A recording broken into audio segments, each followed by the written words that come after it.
From Tumwater, Washington, going out to the 5 counties and beyond. No Shhh, it's the TRL Podcast. I'm Chris, your perfectly adequate podcast host here in the studio with my fantastic, if ever reluctant co-host, Annalisa. How's it going, Annalisa? It's going great. How are you? No complaints. So why are we here today? What's the topic? Today, we're talking about money, talking about library budgets, how libraries are funded, and all that fun stuff. And I know that's not the sexiest topic in the world, but we have a really entertaining guest today, so we'll make it exciting. So who's our guest today? So today, to talk about library budgets, we invited our former finance director, Eric Lowell, and he was in the area and agreed to be on the podcast. And I should mention that we do currently have a finance director who works for Timberland, but she strenuously resisted being on the podcast, which is something you'd know about. So you're saying I had a choice in this? Well, not really. She had a choice. That's okay. I'm happy to be here. Well, we say that everybody has a choice, but actually they don't. Not everybody loves being filmed and recorded. Her day will come. But for now, we've got Eric, and Eric is a great guy. I'm excited to hear from him. All right, we're here in the studio today with one of my favorite TRL alumnus. Alumnus is the singular, I think. Eric Lowell. Welcome, Eric. Thank you for having me. And we brought Eric on to talk about library budgets, funding, and all of the kind of minutia that goes into that. And Eric is a fun personality, so we thought we would jazz up what is otherwise a, potentially not the sexiest, funnest topic out there, but we should make this a little bit livelier through our guest here today. It's hard to do that with property taxes, I can tell you. You know what? Yeah, I'm sure that it is. It's going to be a challenge, but Yes. We think you can do it. Okay, I'm going to try my best. We're not going to get too in-depth. I'm not a math person personally, and some of this stuff can get kind of detailed. I think for the average library user, if you're watching the podcast, listening to the podcast, you're probably a fan of the library. So you probably know a little bit more about how libraries are organized than maybe the average person does. So you may know that libraries are funded by tax money, and maybe if you know a little bit more than that, you know that they're funded by property tax, at least in Timberland's case. Starting from the top here, just like a general overview of how libraries are put together and funded. In the case of Timberland, we are what's known as, I'm looking at my notes here, just to make sure that I get this completely right. Junior taxing district. Can you explain what a junior taxing district is? So a junior taxing district basically is given authority through statute, through Washington statute, the RCW, and there's various different kinds. We typically refer to them as special purpose districts, but they're also a junior taxing district. There's different levels of taxing districts as well. There's, counties and cities, and then we're down below. I was going to ask, who's the senior in the taxing districts? In local government, it's counties pretty much, and then it goes to cities. There's this I went to this wonderful, actually it was when I started Timberland, I went to this DOR levy training. It was a 2-day training, and it was a lot, let me just say that. And so there's this whole process. There's like maximums that your property taxes can be. There's a constitutional limit of $10, and then there's a 590, which deals with your junior taxing districts in the cities and counties. And so if you're starting to go over that amount, there's this period, there's like this hierarchy, and so people start losing their levy if you go over the 590 or the $10 constitutional limit. Right, I was trying to do my homework on this, and it seems like there's a lot of factors that go into calculating that levy rate that any entity that's considered a special taxing district gets. So, and it's not particularly easy to understand if you don't work in this area. And even if you do work in this area, it can be complicated. So depending on the type of taxing district, you have a levy limit. So libraries, there's the maximum that they can levy is 50 cents per $1,000 of assessed value of your property. Cities are interesting because theirs is $3.60, but if you annex to a library district or a fire district, that reduces what you can levy as a city. So the RCW for libraries, for Timberland is a rural county library district.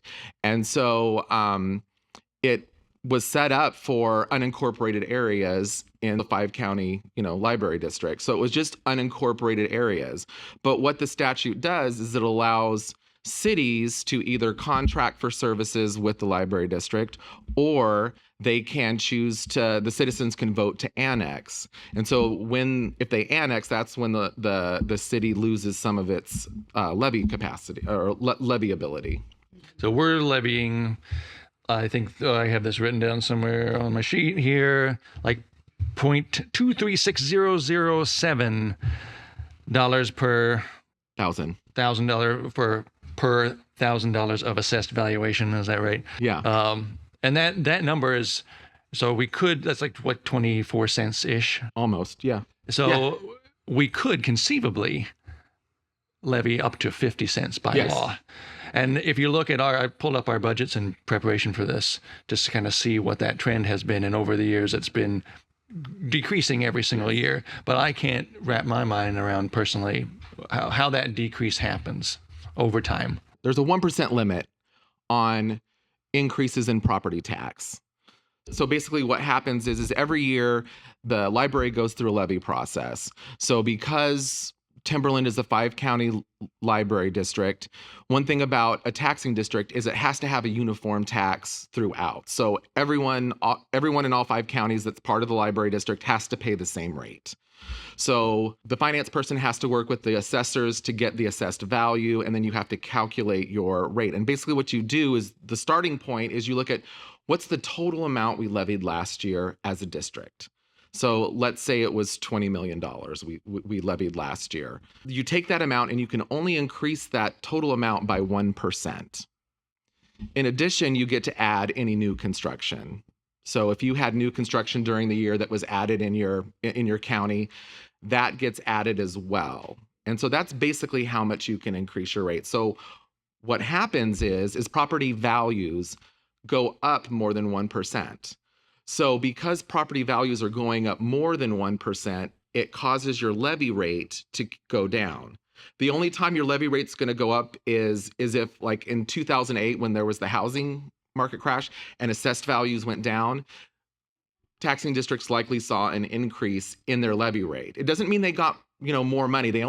Even though the levy rate's going down or up, you're still getting 1% plus your new construction every year. And it seems to be relatively stable from year to year is what I was looking at. Like our total revenues, they go up a modest amount every single year, which is funny to look at when you consider that the levy rate itself decreases every year. That's kind of what the disconnect was for me, because you actually expect the revenues to go down, but they do stay relatively stable overall. And that's where it got kind of complicated for me. In my current role, I'm looking for a great way to illustrate this, because it's a hard concept for people to get around. Yeah. Because the assessor has to send out I forget what time of the year, but they send out their little green cards about here's your old value, here's your new value, and people will see like, oh my gosh, my property value went up by $50,000. My taxes are going to go up like crazy. We're talking about property tax, but the other part is we get money from other places. Yes, and so I think that's. We get money from timber. And so, Timberland. So could you talk about the different other areas that we get money from? When I was here at Timberland, about 92% of the revenue came from property taxes. And then probably like 7%, or maybe even a little bit more, like 7.9%, I don't know, came from timber revenue. And so schools and libraries, and probably some other peeps in there, but those are the main recipients, get timber revenues. And within those, there's different, and I don't want to get too complicated, but there's a timber tax, and there's 2 different types of trusts. And so basically it's timber, it's state-owned timberlands, and they basically auction off land, for companies to come in and cut down the land, and then it gets replanted and whatnot. But those revenues that the state gets, that DNR gets, they push that out to the counties, who then get that to the schools and libraries. So other library districts also get timber revenue.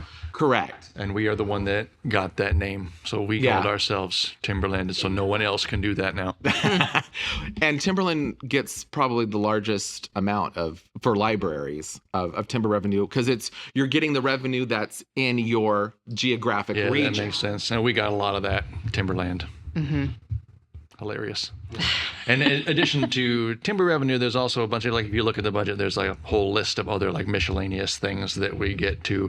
They're like relatively small slices of that pie. Yeah. Like I said, majority of it is either timber revenue or the property taxes, and majority of that being property taxes. The miscellaneous being donations.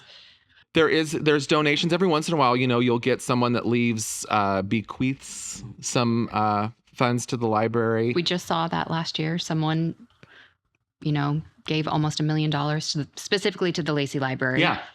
That's rare to get a check that large, but it does happen. We didn't get $1 million when I was here, but at the time we already had Aberdeen. So Aberdeen has a big. They had one of the lumber barons or whatever. One of the wives left a bunch of money to Aberdeen, and then I think the daughter left a bunch of money to Westport. So Westport, not as much as Aberdeen has, but Westport has a nice little gift fund. Right. And those are the kind of things that are like often for a specific purpose or non-renewing and ongoing. So it's not like you can use a one-time donation to pay for salaries and benefits and other things that are kind of like a recurring cost to the library. But they're out there. Yeah, for sure. That does take us to the next thing, though, which is, where does the money go? Gosh, so that is a very good question. And when I came here to Timberland, I had that question. So the budget that I got when I came here, I could see, what HR, what finance, what the couriers were cost, but libraries, all of the libraries were lumped into one, just like you had the, finance department, HR, you had libraries. That's all it was just libraries. So the salaries and benefit line item that you saw, that was all the salaries and benefits for all libraries. At the time, like 27 locations, I think it was. Yes. Some kiosks and stuff. Yeah. Yes. So there was no picture about like how much is each library costing us? Like what do we spend at each library? Mm-hmm. And so my job was I'm a big proponent of being transparent with budgets and how you're spending your money. And so the city that I started at, the budgets when I got there were not very transparent. It was just like a list of here's all the expenditure accounts and the revenue accounts, but nothing that really gave the public a good picture of how are you spending my taxpayer money. By the time I left, there was new management that came in, and there was like a totally transparent budget where you could see like all of the FTEs for each department, how much they were making in salaries and benefits, and you could see what each of those departments were costing the taxpayer. And so I'm a big proponent of trying to be a responsible steward of taxpayer money. It gives you the tools to make informed decisions instead of just sort of guessing based on vibes or whatever you do before that. Yeah, well, because one of the questions I got when I first came here is like, well, where are we going to be in 5 years? And I was like, I've got to see what is it we want to do. I've got to have a vision of how are you planning on spending the money. I can't tell you where we're going to be unless I know what the plans are for the future, because I need to know, work on buildings that you're doing, that's going to impact where we'll be. I mean, the property taxes is pretty steady unless you have like a crazy amount of growth for some reason, or you're getting, if someone started building, Google or someone started building these like server farms or something.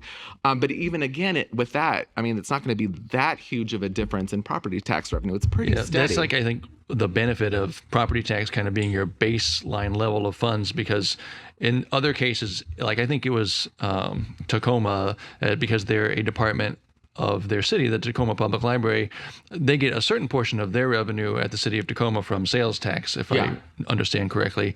And that can fluctuate more than property tax. So like during COVID, they had a dip in revenue for the city, and that obviously affects the services that the library can provide at that time. Whereas we don't have that issue because we're relying on property tax that is more stable. So that's kind of the benefit of that.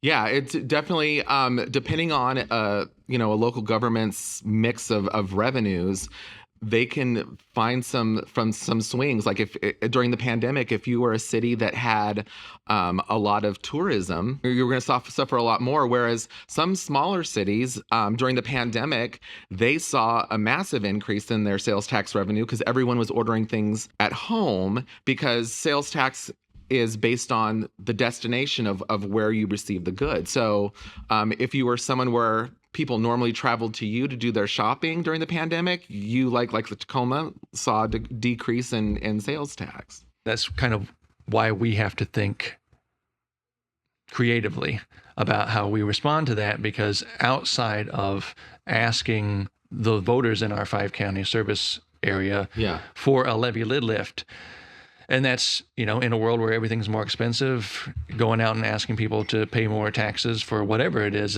always going to be kind of a challenge. So we can do that. Our board of trustees can decide to put that question to the public via ballot measure. But in the meantime, we have to look at what sorts of services we're providing and how we can do that more effectively and efficiently on limited taxpayer money. Yes. So you were here when we had a conversation about that in 2018, 2019. Yes. We were trying to think super creatively in the lead up to the pandemic. Yeah. And not all of those ideas are super popular. Yeah. But it is the sort of thing we have to think about when we're trying to bring library service to more people with limited funds, and increasingly limited funds every year. I mean, I remember, I'll admit it, I'm not a huge library user. Get out. But that being said, my mother was a elementary school librarian, and my sister has been a middle school librarian almost 30 years now. It's crazy. But so, I didn't know a lot about libraries. I didn't know how they, all their funding. And I didn't really know much about how they worked. I mean, I know you go and check out libraries, they have programs. So when I got here, it was like, I wanted a picture of like I said, where are we going, so I can tell you where we will be in 5 years. And so my feeling is I'm going to leave ideas up to the people that have gone to school and have worked in libraries. I can give you the financial, give you a financial picture, and I can kind of show you what stuff is going to cost. But I'm going to listen to you because you're the experts. We have a lot of ideas. You can ask 5 of us and you'll get 10 different answers. And so one of the coolest things I thought was the expanded access, what we called expanded access. So the Fort Vancouver Regional Library down in Vancouver, and is it Clark County, and I can't remember it's a 3-county library district. At Yakult, they had a library that people could get into 24 hours a day. I was like, that's an interesting concept. And so we went down there to check it out. It's really cool. Yakult's a small town, and it's actually an old jail. And the Friends have their book sale in one of the prison cells or jail cells. And so it was really cool. And basically people were coming in while we were there, and it's like a 24-hour gym that you hear about, where people have a card. I think they had to use their library card and put in a PIN to get in, but they could go. There was I think a couple of computers, there was a copier and a small browsing library, and then they could pick up their holds and drop off their books. And then it was staffed for 5 hours a week.